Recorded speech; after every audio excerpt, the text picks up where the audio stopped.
My name is Ellie, and if you told me 3 years ago that I'd be in this mess, I would have laughed. 3 years. That's all it took for my life to turn from a romantic comedy into a daytime soap opera. It started with Jake, my husband, or as I now call him, the man-child I married.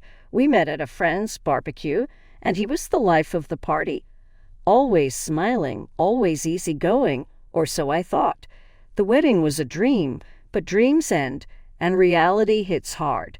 I remember the first time I asked him to cook something, and he looked at me like I'd asked him to solve a math equation. "Ellie, babe, you know I can't cook," he said with that sheepish grin I mistook for charm. "But Jake, you've got to learn." "I can't cook every night," I replied, trying to keep my cool. "I can barely make toast, Ellie. Why change now?" He shrugged, and that was that. I'd come home from work, tired from the day, hoping for a moment to relax, but instead I'd find Jake on the couch, controller in hand, waiting for me to serve dinner like some 1950s housewife. I worked my way up in the company, aiming for that promotion. It was hard, but I thought at least I had Jake's support. When I found out I was pregnant, I was over the moon and terrified.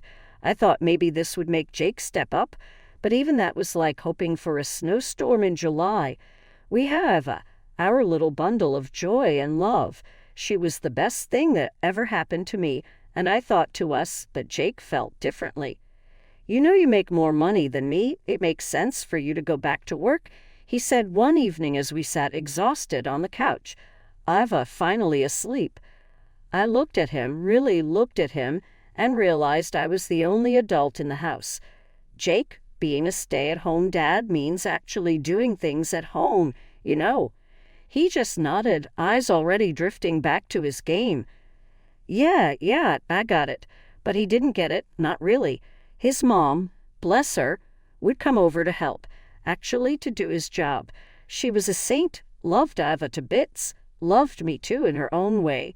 She'd shake her head, Jake, whispering, "You got your father's brains, but none of his sense." Then, like some cruel twist of fate, Jake's parents passed away within a month of each other. I was heartbroken. They were the parents I never had. Jake, though, just saw dollar signs. The day he told me he wanted a divorce, it was like any other Tuesday. I was chopping vegetables for dinner. Iva was drawing at the kitchen table, and Jake strolled in like he owned the place. "I want a divorce, Ellie," he said, not a hint of emotion in his voice. I stopped chopping. "What?" "I'm getting the inheritance, the house. I don't need this. Any of this." He gestured around at the home we built, at our life. "You mean you don't need us?" I said, my voice low, trying to keep it together for Iva's sake. "Yeah, something like that," he shrugged. And just like that, the illusions shattered. There was no happily ever after waiting for me. Just a grown man walking out the door, leaving his wife and daughter behind, chasing after the ghost of money yet untouched. That was the beginning of the end, or maybe it was a new beginning. Just not the one I expected. The night Jake left, I sat on the edge of Iva's bed, watching her sleep. My mind raced with what I needed to do next. The thought of divorce had danced around my head before, but now it was blaring at full volume. I had wanted to break free from the man who couldn't even fry an egg. But then Iva came along, and she changed everything. I remember the morning after Jake left. I was sipping my coffee, the silence of the apartment pressing down on me. Ava was at my feet playing with her blocks, oblivious to the storm in her mother's heart. "Mommy, where's Daddy?" she asked, looking up at me with those big, curious eyes. "He's gone to stay somewhere else for a while," I said, keeping my voice steady. "Why?" she pressed, sensing a deeper story. "Sometimes people need a little time apart," I said, hoping she'd let it go. "Will he come back?" Her voice was small, worried. I sighed. "I don't know, sweetheart. I don't know." That day at work was a blur. I was there physically, but my mind was a million miles away. When I finally got home, the loneliness of the empty apartment was a slap in the face. I had to do anything. I called my sister Laura, the one who always seemed to have her life together. "Laura, it's Ellie. Jake left," I blurted out as soon as she picked up. "Ellie, what happened?" Laura's voice was a mix of concern and, "I told you so." "He wants a divorce," I said, the words tasting like ash in my mouth. There was a pause, and then she asked, "Are you okay?" "No, not really, but I will be. I have to be for Iva," I replied, finding a strength I didn't know I had. "You're better off without him, Ellie. You know that, right?" Laura's voice was firm now, the big sister coming through. "Yeah, I guess I do." "Good. Now let's talk about what you're going to do next." And we did. We talked about lawyers, finances, and how I was going to navigate being a single mom. Laura was a rock, and I clung to her advice like a lifeline. The next few weeks were a whirlwind of meetings and paperwork. Divorce is like that. A lot of hurry up and wait mixed with moments of hardtack. I was angrier than I thought possible, but underneath that anger was a resolve forming. I was going to get through this, not just for me, but for Iva. She deserved a life free from the chaos her father brought. Ava was my light in the darkness, her laughter, her smile. They kept me going when all I wanted to do was curl up and hide from the world. One evening, as I was putting her to bed, she looked at me with those big, wise beyond her years eyes and said, "Mommy, I don't need Daddy. I just need you." And just like that, the edge of the decision wasn't so sharp anymore. I knew what I had to do. I was going to fight for a better life for both of us. It was time to let go of the life I thought I wanted and embrace the one waiting for us. Just me and Iva against the world. The divorce papers sat heavy on the kitchen table like unwanted guests that wouldn't leave. It's funny how a few sheets of paper can turn your world upside down.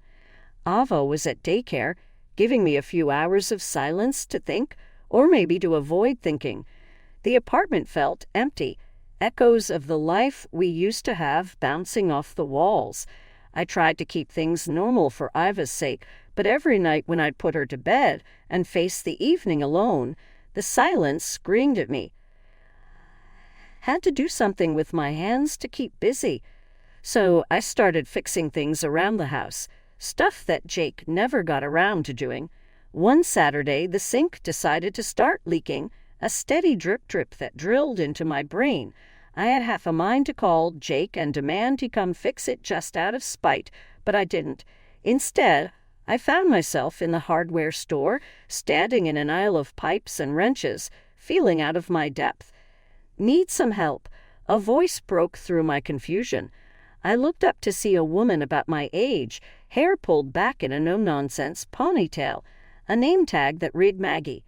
"Yeah, my sink's leaking, and I don't even know where to start," I admitted. Maggie smiled. "Let's start with the basics then. You got a wrench back home?" Armed with my new tools and a hastily scribbled set of instructions, I tackled the sink. It took me 3 tries and a lot of muttered curses, but I fixed it. There was a small sense of victory standing there, watching the water run smoothly without a single drop escaping. My phone rang, shattering the moment. It was Jake's Aunt Linda. I hesitated before answering. She'd been caught in the middle of all this, wanting to support her nephew, but knowing he was in the wrong. "Ellie, it's Linda. I was just wondering how you and Iva are doing." Her voice was tentative, like she was walking on a tightrope. "We're managing, Linda. How are you holding up?" "It's been hard. I miss seeing Iva." The guilt hit me then. Despite everything, Linda loved Iva, and Iva loved her. "Why don't you come over for tea tomorrow? Iva would love to see you." "Really? I'd like that, Ellie. Thank you." It wasn't just the broken sink that got fixed that day. Linda came over the next afternoon, and for a couple of hours, our little apartment felt like a home again.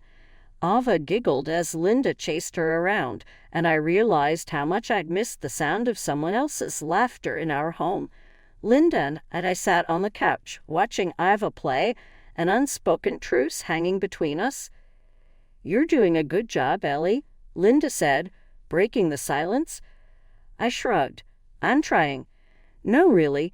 Jake, he's my nephew, but he's not doing right by you or Iva." I looked at her, really looked at her, and saw the pain in her eyes. She was an aunt torn between her nephew and her grandchild, and despite everything, she was here, choosing us. Life after Linda's visit settled into a new kind of rhythm. Eva's laughter filled the gaps in our little home, and my days blurred with work and motherhood. I almost forgot about Jake. Almost. Then came the call that pulled him back into our lives like a bad rerun of a show you never liked. "Miss Ellie, this is Harold Greer. I'm the executor of your late father-in-law's estate. I'd like to schedule a time for you to come in and discuss the will." The voice on the other end of the phone was formal, detached. A cold knot formed in my stomach. "Of course, Mr. Greer. When do you need me?" "We've scheduled the reading this Thursday at 3:00 p.m. Will that work for you?" I agreed, though my mind was racing. What could possibly be in that will for me? Jake was the son. Surely he'd be the one to inherit. I shook the thoughts away and focused on getting through the week. Thursday came too fast. I sat in a stiff chair in a lawyer's office that smelled of leather and old books. The room was quiet, too quiet. Jake sat across from me, a smug look on his face. He hadn't even said hello. Mr. Greer cleared his throat. "Thank you for coming. I'll get straight to the point." He read through the legal jargon, and with each word, Jake's smile grew wider. But then Mr. Greer said something that wiped the grin right off Jake's face. "And to my granddaughter, Iva, I bequeath the majority of my estate, including the family home and associated assets. To my son, Jake, I bequeath the ownership of my apartment on 5th Street under the condition he maintains employment for a period of no less than 6 months." Jake's mouth dropped open. "What? That's it. The apartment? There's got to be some mistake." "No mistake, Mr. Jake. Your parents were very clear." Mr. Greer's voice was steady, unyielding. "But I'm his son. I'm supposed to get everything." Jake's voice was rising, a temper tantrum brewing. "Your father believed in hard work, Jake. He wanted to encourage you to stand on your own," I found myself saying, surprised at my own calmness. Jake turned on me. "This is your fault, Ellie. You turned them against me." Mr. Greer interjected. "Your parents made these decisions long before your separation, Jake." The room spun with the weight of the revelation. I was to manage a fortune for Iva, a future I could secure for her. And Jake? Well, Jake was left with an apartment and a challenge. The days that followed were filled with a relentless barrage of calls and paperwork.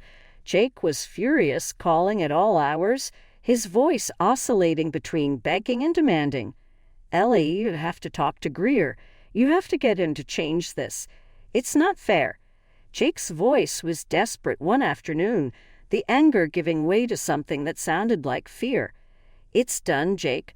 Your parents made their decision," I said, trying to keep my voice steady while Iva played in the background, blissfully unaware. "But you can do something.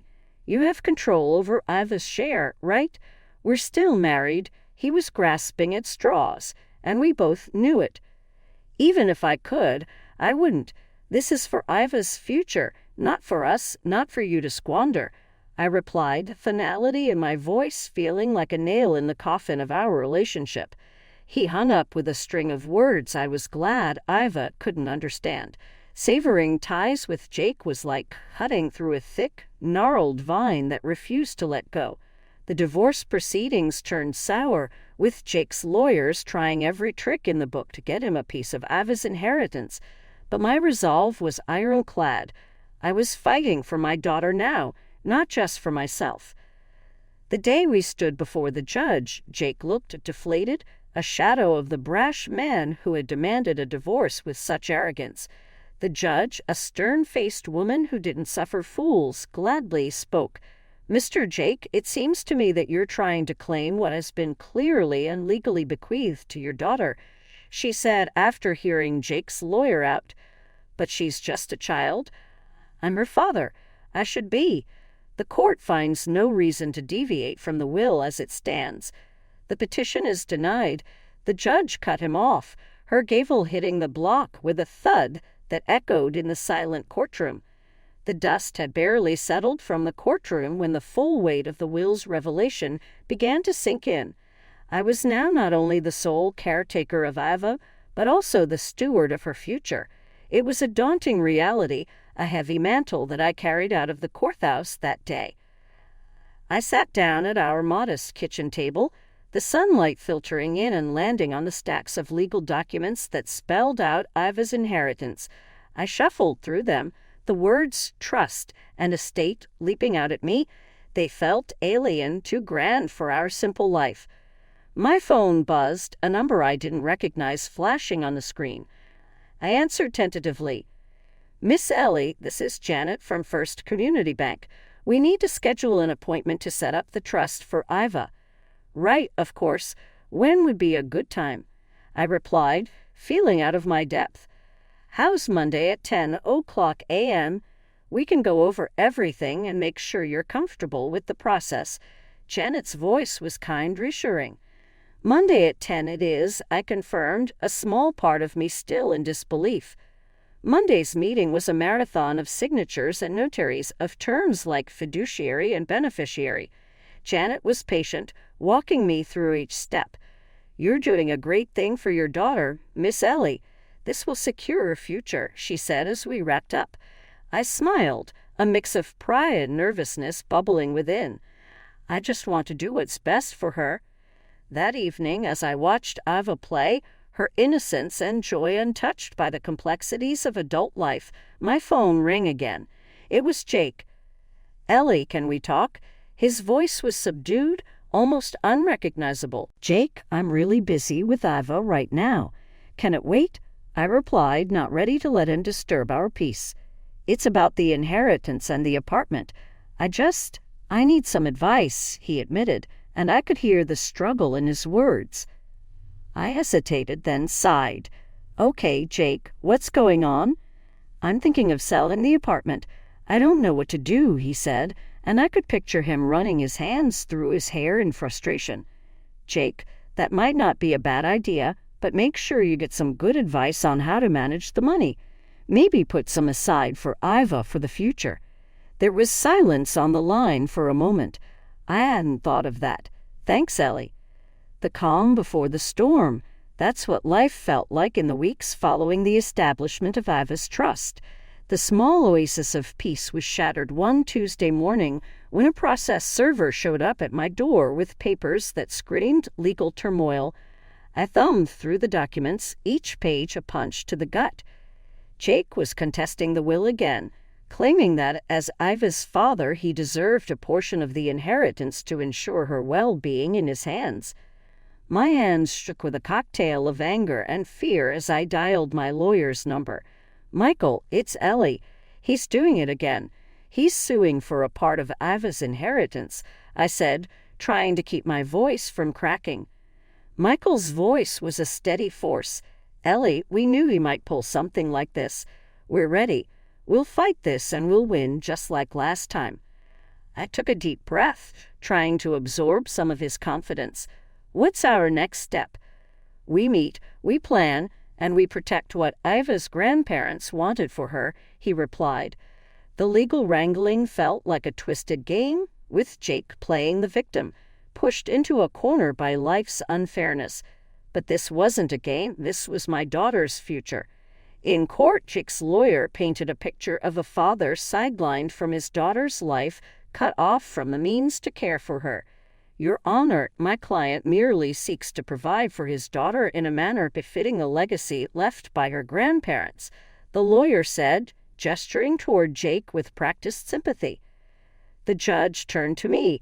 Miss Ellie, do you wish to respond? I stood, my legs firm despite the butterflies. Your Honor, everything that has been done is in the best interest of my daughter, as outlined by her grandparents. Their wishes were clear, and I intend to honor them." The judge nodded, her gaze flicking between me and Jake. "I will review the case and render my decision. We're adjourned." Days later, the decision came down. The will would stand as it was. Jake's claims were dismissed. I called Linda to tell her the news. Her voice was weary when she answered. "We won, Linda." The judge sided with us again. I said. There was a pause, a heavy sigh. "I'm glad, Ellie. It's what my brother wanted, for Iva to be taken care of." I hung up the phone and watched Iva, her brow furrowed in concentration as she colored. This little girl, unaware of the battles being fought in her name, was the reason I'd weathered the storms. As the legal clouds cleared, I promised myself that I'd build a life for her so full of love and stability that no amount of turmoil could shake her foundation. Months passed since the court upheld the will, and life settled into a new, more peaceful pattern. The legal turmoil was behind us, and ahead lay the open road of new beginnings.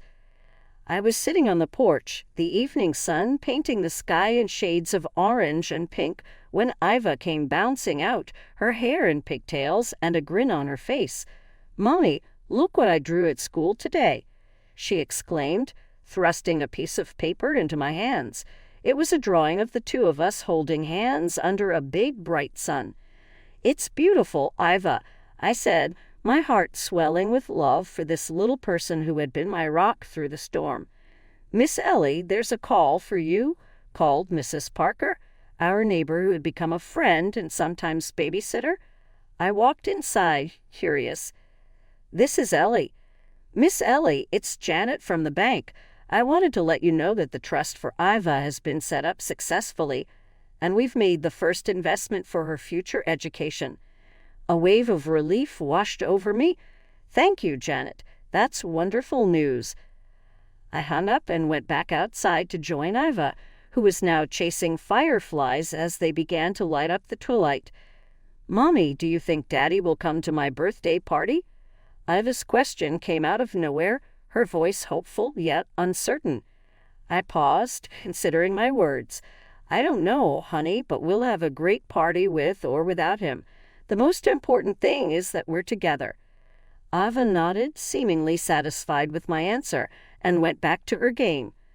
Later that evening, after Iva had fallen asleep, I sat down with a cup of tea and the last of the day's mail.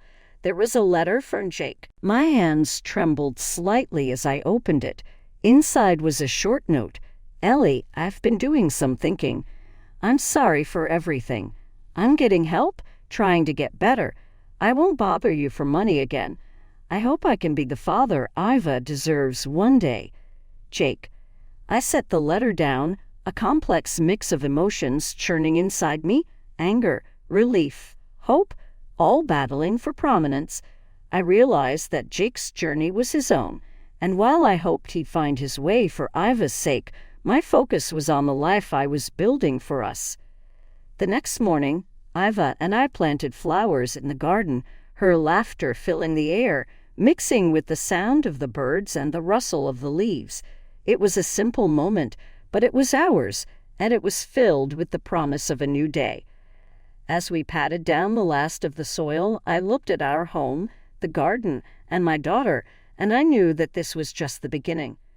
There would be challenges ahead, but there would also be joy, growth, and love, the kind that survives even the darkest storms. "Mommy, will the flowers grow big?" Iva asked, looking up at me with wide, hopeful eyes. "Yes, Iva. With a little care and time, they'll grow big and strong, just like you," I said, taking her hand in mine.